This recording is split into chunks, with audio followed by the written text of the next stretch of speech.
To you, I want to welcome you once again to the Reach Out podcast. If you're new, thank you for tuning in. If you are a recurring viewer, listener, whatever you want to call it, then thank you for trusting my content, for trusting me with your time, with your energy. And today we have a really good guest, a really good conversation lined up. Pearl Chu, welcome to the Reach Out podcast. Hey, thanks so much for inviting me. I'm excited to be here. How are you doing? I'm doing great today. It's a Friday. It is a Friday. And I'm ready for the weekend. To the viewers, just tell a little bit more about yourself, where you're from, what you do for work, who you are. Okay, thanks. Yeah. Let's start with that. Something easy. So my name's Pearl. I am working with a company called SLB. It used to be called Schlumberger for many people. I started there straight out of school, a mechanical engineer, worked a long time in the Houston area and did different roles outside. I know it's not really just about me and my career, but had some cool experiences living in France. Yeah. I picked up a French boyfriend. We moved to Malaysia. We got married in Malaysia. Wow. We had a couple of kids. We spent some time in Beijing and back in Paris. And I've been back in Houston for like 7+ years, and we have 2 teenagers now, and it's really great. That's lovely. Super happy to be here. How is getting married in Malaysia? The whole experience of you guys went to Malaysia from France? Yes. So I had my first international opportunity with Schlumberger to go to Paris. Had a couple of jobs there. While I was there, I was trying to learn French because I didn't know any French. And at that time, it was in the early 2000s. And the Parisians were not super friendly to non-French speaking people. So I decided I'm going to make an effort to learn French. And I started to try to make French friends. And I started trying to go out with French guys. And it turned out that this particular French guy was very nice. He didn't speak English. So it was an extremely intense period of learning French. And in the end, I was like, wow, he's actually way nicer than I thought. So after, I don't know, it was maybe a year or so. And I got transferred to Malaysia and he decided to follow me. Well, it was cool. Oh, that's awesome. That's awesome. I feel like Duolingo must learn from you, intensive learning periods of French. It was intense. And it was not easy. I'm not great. I'm not the best writer or anything like that, but I can get hard. It is hard. I took some French when I was in high school. It's definitely, I feel like even from Spanish, it's a little more similar than it is from English. Yeah. And that being my first language, I remember I was like struggling a little bit for a while. And I don't remember most of it. I just remember, where's the TV? I'm going to watch the TV. What's wrong with the TV? Pearl, let me tell you a little story. It had to be December 2021. I had just signed my first internship offer letter with Schlumberger. Awesome. And looking back at that summer, I had a lot of fun. I had a lot of fun. I think not only the way they handle their internships and everything, but just an internship in itself, such a fun experience. Looking back at that summer, I also recall having a lot of instances where I wish I could have done things a little differently, maybe towards professionalism.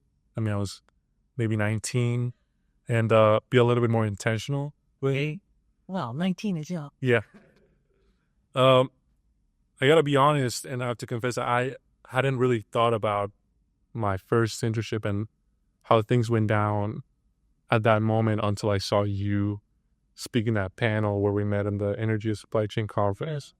Because you mentioned the concept of being adaptable. And how important it is to find the true direction of your career. And that just brought me back to those moments. So let's start there. I want to know for you, after 35 years across multiple disciplines in a very fruitful career, what does it mean to be adaptable? So it's interesting. The word intentional comes out a lot more these days than when I was back an intern or a young professional. When I first joined Schlumberger was very strong, paternalistic. There's different adjectives I could use, but there was a lot of company drive in pushing individuals who show talent or show competencies or show potential to have new experiences. And for the first third of my career, I think they put me in stuff that I would have never chose. In fact, I wasn't intentional at all. I was a little bit the Asian American culture obedient, who follow what your elders or your management is asking you to do and do my best to do a good job. So it was focused more on delivery, professionalism, quality, efficiency, performance, deliver. And I got lucky in the sense that they started putting me in lots of different jobs, and those different jobs were forcing to see if you could adapt to that new challenge, So I had a lot of practice, I guess. What's cool about y'all's generation is that you are already starting to think about that. I wasn't thinking about it back then. And then you'll be even better. I talk to my sister and my brother-in-law, and we say it, me and the next generation's already going to be way faster, smarter, better. You're going to do things better just because with time y'all are doing great. I see it in my teenagers already. Yeah. So the adaptability, I think I was pushed into it without intentionality initially. And then moving jobs into new areas, new cultures. For me, this culture thing, I think, is a big theme.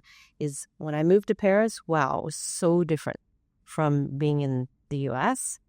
And I realized that your basis of understanding is just off because of that culture. Same thing when I would move to Beijing or Malaysia or whatever. So adaptability to me is being able to be more open-minded. I think we as humans always kind of think that we're right. In our head, we kind of have this calibration that we know better and that what we know is correct. And when you go to a new environment, that kind of goes out the window, and you have to kind of step back and say, maybe what I think is common sense is not common sense here. So I didn't really answer the question. No, I kind of love it, a context of I love that. how I learned. That is like I would have never said I was adaptable when I was younger.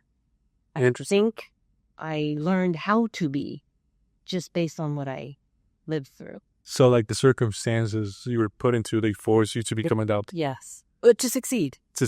People who are not adaptable will stay rigid, and then they won't perform as well because they're trying to do it in the same template of what they've had success before. Gotcha. Okay, so would you say is more of a stepping out of the comfort zone type of conversation? Yeah. Yep. Okay. And then maybe recalibrating or readjusting, saying, maybe I don't know what's best here, and I try other things, or I listen to different people, or I try to have the perspective of somebody else to get a better outcome of what I'm trying to get done. That is a good reminder of one of the big reasons why I do this program is because I feel like this podcast came as a result of the overwhelming and the best positive way advice from people and learnings. And I always like to say that I like to learn from other people's mistakes and their stories, right? So it's interesting when you say that learning from other cultures and the impact of culture shock, using it that's your advantage. I feel like it's a tool that, again, going back to the intentionality, it's easy to push aside. It's like, okay, like they do it this way, I would just adapt, quote unquote, to the way they do it, but not really self-reflect on if it's right or challenging my belief as a professional, right? Yeah, because adaptability, this is a good point, because it's not just about being a chameleon and changing to where you fit in these other places. It's like maintaining your personal opinions or your culture, but understanding any other, say, what are we going to do to make this to mix better together versus, okay, I'm just going to be like you so we can fit in and not have conflict. Definitely. Yeah. I agree. And I think, like, just thinking, for example, I'm 7 months into my first role. Congratulations. Thank you. And at moments, I feel like pressured in the best way possible to perform well and to be molded into this type of professional that they need. And I have a manager that really cares, but also a manager that really expects performance, right? Yeah. So I feel like I've learned in a lot of people that just recent graduates that are just coming into the corporate world, they will experience that. And if they haven't done that self-assessment or self-reflection of what is the intention behind the things that are being told to me, they might fall into maybe shock or maybe just not taking it the right way, taking it personal, right? Yeah. This is something you're kind of delving into an area that I really like. I've had a lot of discussions around this topic of how do you take feedback. That I think is what you're saying. Yes. It's true. I had a role where I was the head of HR, human resources, in SLB for a while, where we look for talent, we look for potential, we look to stretch different profiles. And the feedback story is one that's very similar. Mm-hmm. The people who show that they have more potential and have more chance for accelerated growth, let's say, are the ones that can take the feedback and process it quickly. Like I remember someone was telling, man, someone told me that 3 years ago and I didn't believe them. And, I got defensive and now I realize that they were correct. Yeah. And my reaction was, oh my gosh, you just lost 3 years to do something about that. So this emotional regulation of reactions when you get your feelings hurt or you get defensive or you're saying, they don't know who I am and they're just telling me. This is a skill to be able to recognize that maybe there's something valuable in that. Mm-hmm. And how do I maybe improve on it? And but it's super hard. It is. It's super hard. I remember someone told me once that because with time I got to be a pretty good presenter. I've been told, yeah, you're a great presenter. And I was presenting and I had this Danish-French boss, glitter man, and he was at my tech center and I was presenting, I was showing, and he goes, Pearl, afterwards, he said, you present so well that I'm not sure I believe everything you say. And I was like, that was like a kind of slap in the face. I was like, what? Yeah. And it's true, the Americans have this kind of stereotype. We're a very international company, and the Americans are kind of well known to be better presenters than, let's say, some of the Europeans or some of the Asians or some, culturally, school and all that stuff. We push presentation skills, communication skills a lot in this country. And so we have more people that, let's say my French colleagues say, y'all are just talk and no depth, right? You can be a great presenter, but in fact, you might not have that much depth in content or critical thinking or something like this. So I was upset when I heard that, and I had to step back, and it took me a little while. And I'm like, man, I need to calibrate what I say. I can still present well, but I don't have to sugarcoat everything that is well. So, and I've told this to many American presenters who are great. I said, when you say everything is great and you present it so well, you can be interpreted as a salesperson. Yeah. You're just trying to oversell your thing. So I was able to say, look, I can say what's good. I can explain what's good, but I can also explain what's not going well. Yes. And then when you say when it's not going well, you can explain, this is what I'm going to do. I understand it's not going well, et cetera, et cetera. So you become more objective and not potentially interpret as you don't have the full story. So taking feedback and not getting your feelings hurt, or your feelings are hurt and you get over that. Okay, what am I going to do with that? 100%. Yeah. Holy cow, yeah, you hit right on the nail. Because I like that you touch on the bigger skill side of when presenting, or at moments where it's a conversation with a client or whatnot. For me, I feel like it has affected me in the day-to-day stuff. I feel like a lot of people do, but I have like a one-on-one meeting every morning with my manager, right? That's great. And You have a good manager. oh yeah, like he's amazing. And I remember I was just talking with my girlfriend, like, wow, like I feel like our one-on-ones have changed so much since the beginning to right now, and more so than anything on how I feel whenever I'm walking out of them. Yeah. Because I remember at the beginning I was nervous, Yeah. and like I took out of instinct, not like intentionally, but like every time he told me like, oh, you should do this differently, or urgency is a big theme in our conversation. Like, should you have more urgency? Fast. Yeah. Deliver faster, right? I was like, my first initial thought was like, crap, like I'm doing so bad right now. Right. Like I'm sucking right now. Yeah. And it was until like giving it time and really like moving away from that thought process of like dwelling on it. Yeah. And instead of that, just taking action and applying what he's expecting. Now, actually, yesterday we had a conversation like reviewing the performance over last year or last 7 months, and a big takeaway was for me was him saying, "I told you this and you did it, and I told you this and you applied it." Sick. To me, that's a huge win because you start maturing as a professional within the team, and they see that you're taking the comments and you're applying it quickly. Yeah, that is a very big feedback loop story. Yeah, It's really good, because I can see it in my kids, who are teenagers now, and I think even coming from parents, it's even tougher. If you didn't get any criticisms from your parents, it's like, oh, they feel like a bad person. But in fact, sometimes I have this conversation with we're talking about your behaviors, not you as a person. This feedback is also a skill from not everyone's good at it. definitely. But it's starting to step back and saying, my feelings are hurt. I'm going to let that feel that way. Instead of reacting like this, I'm going to let it sink in. And then, is there something I can do with that? You don't have to accept all the feedback. Sometimes you have to pick and choose. You can't just be this sponge of everything because you might not agree. Yeah. What sounds great with you and your managers, they built that trust. Yeah. And now you believe he's trying to help you. He's not just trying to criticize you. 100%. That's awesome.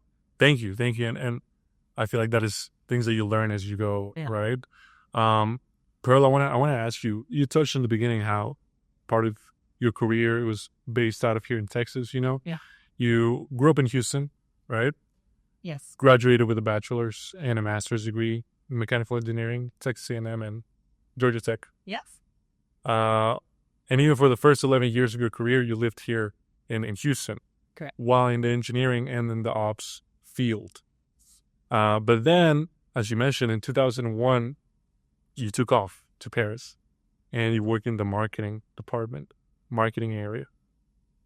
Can you take us back to that moment where you decided to make that jump from engineering to marketing, from US to France? Yeah. And then what made you leave it after 3 years? So I would have never chosen that. I would have never chosen marketing. I would have never chosen France. And I would have never chosen even the business line that they put me in, which was smart cards, which wasn't even oil and gas at the time. Yeah. So this is during that period I was saying that SLB was guiding career progression versus the employee driving. So I was doing the following obedient thing with the company. I must say I'm super grateful because they gave me opportunities I would have never chosen myself. I don't know how many company cultures are like that. So I don't want to give the impression that's the only way to have things happen. In fact, our company culture is balanced more, and we're wanting the employees to have more input and say, this is what I'm interested in. I think in general to have just a growth mindset, it's kind of a buzzword these days, but I believe in it. Right. To really want to say, I want to learn new things, And so I was given the opportunity. I almost fell out of my chair when they told me about it. And the HR manager who was in front of me telling about it said, Pearl, this is an opportunity you don't turn down. It's so unique. to have that they're wanting to invest in you to see what you can do in this new space. And they call them stretch jobs, stretch flows. When I was in HR doing similar things with other people, we stopped doing all 3 dimensions changing. Like they changed my geography, my function, and my business. And I don't think you need to do that. Right. Because the first 9 months I was almost drowning. It was like I said, drinking from a fire hose. And I talked to a colleague of mine who I became very good colleagues, friends with. He said, "You're lucky you didn't burn out and not succeed." Because that could have been an outcome for sure. It was not easy. But the fact that I was able to claw my way up and then build some rapport with some of the other leaders, it was so rewarding to feel it after it was about a year and a half. And I'm like, man, I was able to make it. I could have failed. Yeah. And then that company got sold and I got another job. I went, at that time, it wasn't my choice. All those things, all those moves, I was a little bit following, and it took me some time to mature and say, hey, I want to start to influence the choices. And then at one point I was a little bit older and I said, I want to settle down. I have my new boyfriend / potential husband. We want to have kids, and then I started to influence the career choices.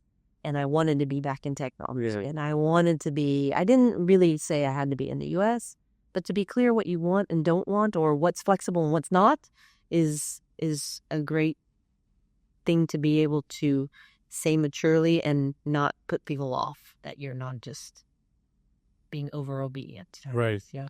But I want to give you like a lot of credit. Like when you mentioned the decision-making side of things, it was your call at the end of the day to say like, okay, I'll go through it. Try. Without really knowing what you were signing up for. Because when I was reading about it, it caught me by surprise. You see like a clear trajectory, and then it was vice president of marketing, right? I was like, wow. Like, and my mom said the same thing. What? It takes a lot of grit, and I think that's such a great experience, and that ultimately gave you that thought or idea in your head, like I want to start inputting more into the career trajectory side of things, right? Yeah. Oh, that's amazing. Yeah. Paris. I've never been. Is it fun? Now I love the city because it's where I met my husband. Now husband of 20 years. Oh, it's so romantic. It was just going to be a fun time with a French guy, and now we are 20 years together and 2 kids. I can't. Wow. Was it the plate? Oh, that's awesome. That's lovely. And your 2 kids they're teenagers, right? Man, I remember being a teenager and just giving a lot of words to my mom. I was like, Mom, I love you. Like, I'm sorry if I was... No, they're good. They're good. I think we have a nice family unit. This is what a lot of Schlumberger and SLB families say. When you move around, the family unit becomes the stability point. So it's tough because the friends have often changed when you're young. It's not as big of a deal. They've been here now for high school, middle school, high school, and now we're more settled. But the family unit became quite strong. We had, a few years in Houston, 5 years in Beijing, 5 years in France. It was a lot of moving around. That's lovely. Yeah. I want to ask you kind of like a personal question for myself, this off script, but I've been with my girlfriend for like a little over a year now. And to be honest, I've never been I've never been to Europe, never been to Asia. I'm from Colombia, so I've generally just been like from Houston to Colombia, Colombia to Houston. Yeah. But she has been all over the world. Like she travels a lot. Wow. And live there or just visit? Just bit like she as part of like her job when she was in college, she was doing like some modeling job. Okay. And it paid really well, and it gave her a lot of like time freedom. So she did all of that, and she always tells me like, we need to go out there and explore more cultures, stay there for a while. Yeah. And I don't see in the way she sees it. Asking you, do you think it's worth the risk to go and stay there for a considerable period of time to explore new cultures, open the mind? I got a lot out of it, for sure. However, I also say visiting, like if you're going on vacation, is very different from living there for years. It takes time to appreciate what the differences in culture are. So yes and no. It depends, because there are always trade-offs. I think there's pros and cons of what each person decides to do. In fact, there's often these kind of interviews with people saying, journey to the top, what was your career like? And I don't like them that much, because it implies that my journey is something that someone should try and replicate. But it just depends on the individual. So some people are super thrilled. In our company, there's tons of jobs in Houston and in the US, and you can get great career experiences and things like that. However, if you decide that you're not mobile and you want to have a stable family and just build your story here, you'll not get opportunities that are more international leadership roles, because we want people, like if we are developing the leader of Vietnam, let's just say, or some area in Asia, we're not going to only pick someone who's only worked in that country, Right. because we want them to have experience from the international jobs, cultures, etc. And we do that on purpose. Move you out, you get these experiences, and then you go back and potentially can run that cool. So it depends. I think you can always learn something out of it, but I wouldn't do these little short trips and say, yep, I know the culture now. Interesting. Yeah. That's a good way to see it.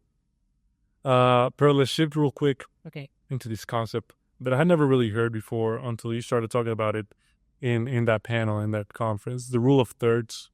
Can you explain what the rule of thirds is and how has it gained importance in your life? Yeah. I actually heard this on another podcast, so I don't want to claim credit for it. Just resonated with me. I'm like, that's an easy way to remember. And it's still around the growth mindset story. And I remembered it to tell my kids, actually. Yeah. Because my 19-year-old, he, we talk about being stressed or having too much pressure and things like that. And I have this feeling that maybe teenagers in general are always looking for comfort. I don't want to be discomforted. I don't want to be overstressed. I don't want to give my son a hard time, but he's great. So I heard this, and it's like this rule of thirds, is about the first third of your time, you could be relaxed or entertain or, recharging and having fun. It could be on vacation, read a book, whatever. And then another third of your time, you're using your skills and your competencies, and you're super efficient, and you're applying it, and you're getting achievements done with what you know. And that last third, just this rule of thumbs, is you should be uncomfortable. Why? That discomfort means you're learning something. Something's hard. You don't know how to do it. You're stretching yourself. You're not in your comfort zone. And so this third, I thought it was nice because it doesn't mean you should be uncomfortable all the time. Yeah. It shouldn't be all the time, or then you're not feeling this recharge of, I'm delivering, or I'm getting some good brain rest time, or whatever. So I thought that was nice. Yeah. And what's cool about the 1/3, you're uncomfortable 1/3 of the time. And eventually when you're doing that, those things will jump into the middle section where eventually it will become comfortable. Yes. And then you can. And you add more stuff to the comfort third. I love that. And so you can keep doing that even into your 40s, 50s, 60s. I love the fact that I'm still learning. Yeah. And I've never thought of myself as a strong learner. Some people love to learn, like people who stay in college, they get degree after degree after degree. I was never really like that. But now I realize it came later for me in my 40s. I'm like, it is cool to keep learning new stuff. And it expands your impact, expands what you're doing. It's nice. So yeah, the thirds it's an easy thing to remember. Yeah. Let's just say. I think that's a great way to put orientation towards like your life, because as you say, at moments where you experience like instantaneous uncomfort or just stepping out of the comfort zone. Yeah. You recognize that, and then you move on, and you never really pick up on it again. This is not part of the routine. Yeah. But I feel like having a structure to it really, Like all the time. Yeah. This is just a lifestyle. Exactly. Choice, and it helps you ensure you keep progressing. You know, my husband, he's an artist and I'm an engineer. So we're very different in how we think about things. And so I grew up Chinese parents. They moved here from Taiwan, and our culture is very, you need to be financially stable first. So you go to school, you get your degree, you go get a good job, you're a doctor or a lawyer or an engineer or whatever. Fine. That's good. I think that's still good. Yeah. And my husband's philosophy is, no, you got to just love what you do. Right? And I say, well, what if they love working at McDonald's? You know, I might not be fine with that. And he goes, if they love it, that's fine. And I'm like, oh gosh. So we have, you know, a different lens. So this 1/3 of your stuff, what's also important is that when you're doing it, evaluate if you like doing it. If you don't like doing it, someone's saying, oh, just avoid what you don't like doing. But in fact, doing more different things, you can figure out what you like and what you don't like. Mm-hmm. And when you figure out you don't like it, pop it out of your list of things to try. So his drive for passion on what you do has been a new space for me. Wow. Compared to when I was younger. Yeah. I was all about, success was about financial success, performance success, hierarchy success, whatever. No, his success is about you're doing something you freaking love. And that's it. So, and it's so being with him. It's awesome. Let me ask you this. Since you mentioned like the way you were brought up with that mindset, and now you have your husband's mindset. Looking back, and obviously like you're a product of all your decisions, of all your actions, but looking back at, call it 23, 24-year-old Pearl, do you ever think what would have happened if I would have adopted that mindset of passion, love for passion a little earlier, or no? Not too much. I fear I mean, there's things I'm like, oh man, I wish I didn't spend so much time doing blah, blah, blah, right? But no, I don't think so. I'm moderately satisfied with where I ended up. That's great. And so I think I ended up here because of those experiences. I probably could have accelerated some of that, and maybe I wouldn't be the age I am now, and I'd be a little bit younger. But who knows? Yes. Who knows? That is true. I don't know. I feel like there's dwelling on the past is never good. Yeah, I heard someone say that you can never say you regret a decision because you don't know what would have happened. That is true. If you had made another decision. You don't know. It could have been worse. That is so true. Yeah. So with that said, let's flip like the other side of the coin. Now that you're like encountering, finding that middle ground between your culture mindset and the mindset that you were brought on with your husband's mindset and this love for passion, whatever that may be, is there something that you've been wanting to explore more at this point of your life and in the future?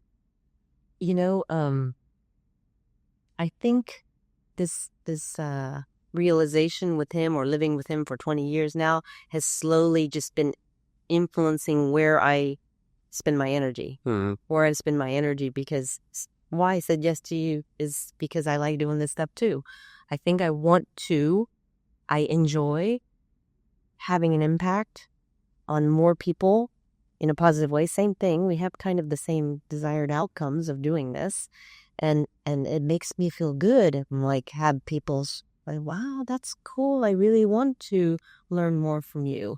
And so, and I've found a space where I feel it's more and more important for society, for industry, for whatever, is supporting women in STEM, just because we're going so slow in terms of gender equity. Yeah. Let's just say in many parts of the world.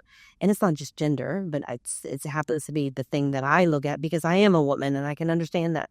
But it's for all underrepresented groups, whatever that group would be identifying as. So this space around where I think my skills or my background or experiences can influence people in the culture of inclusion in the world and professionals is where I'm going, without losing or just throwing out the stuff that I learned in my professional career. It's all kind of interwoven now.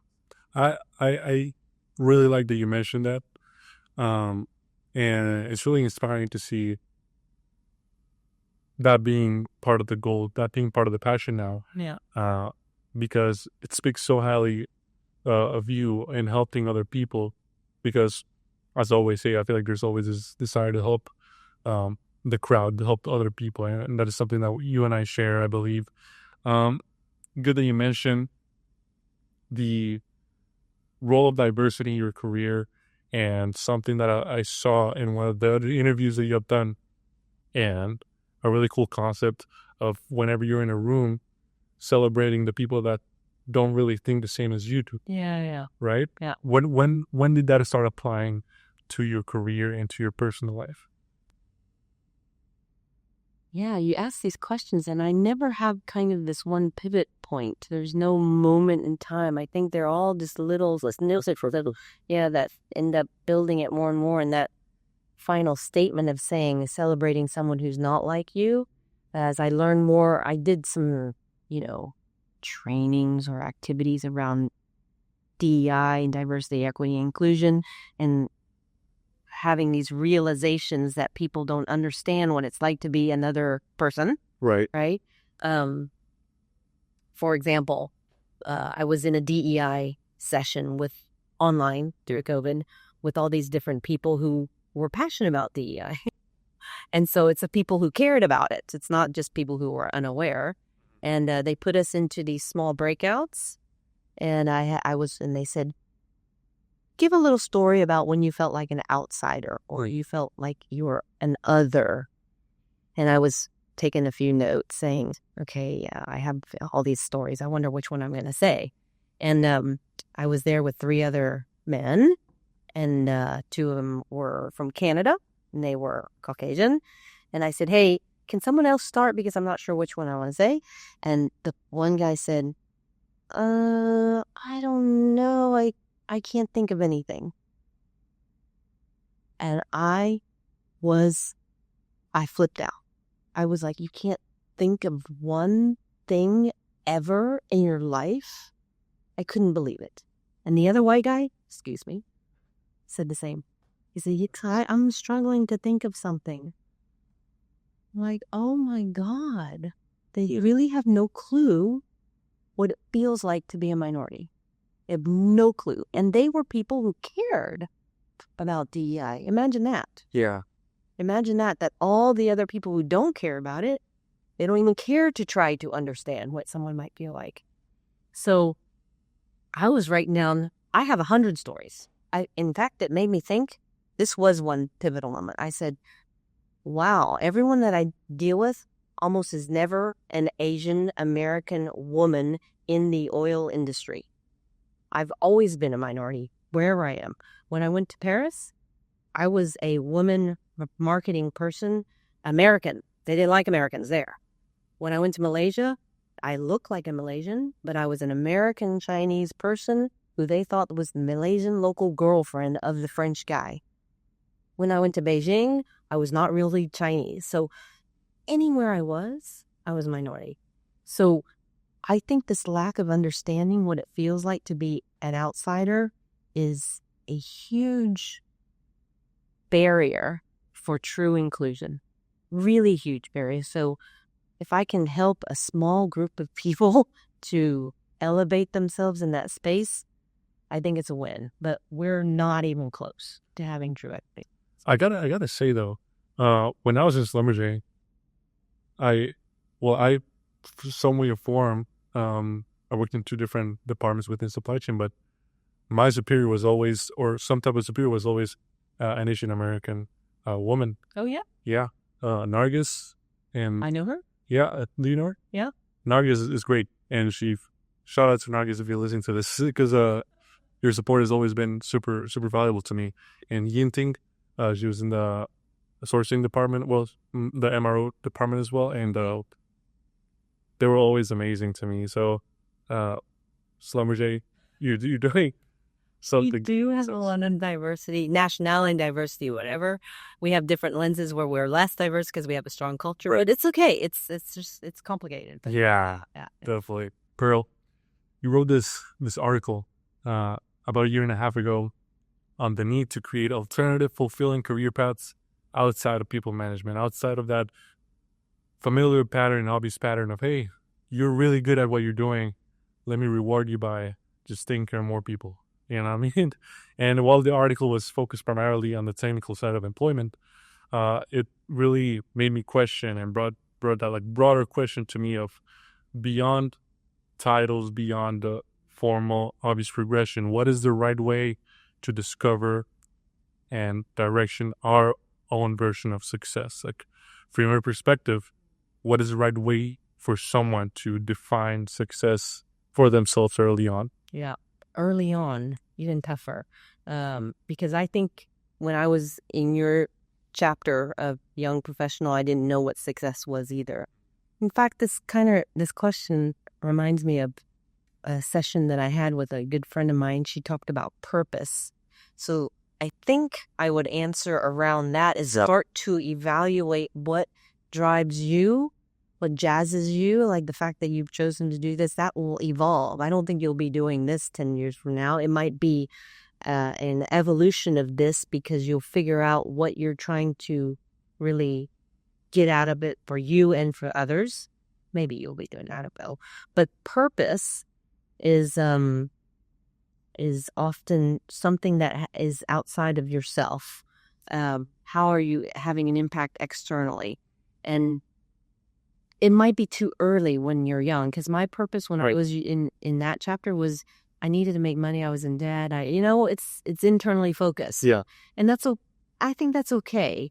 But I think it's more important is to start to appreciate what I'm going to say my husband's lens of what you're passionate about. Yeah. What do you love doing, and not get too hung up on maybe a single dimension of success is getting to this level in a company and I have this title.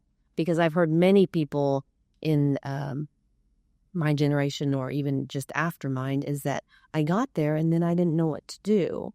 And I'm not sure I love it. Yeah. And so I actually think my husband was a little bit more progressive in saying, you spend some time and really evaluate, do you love what you're doing?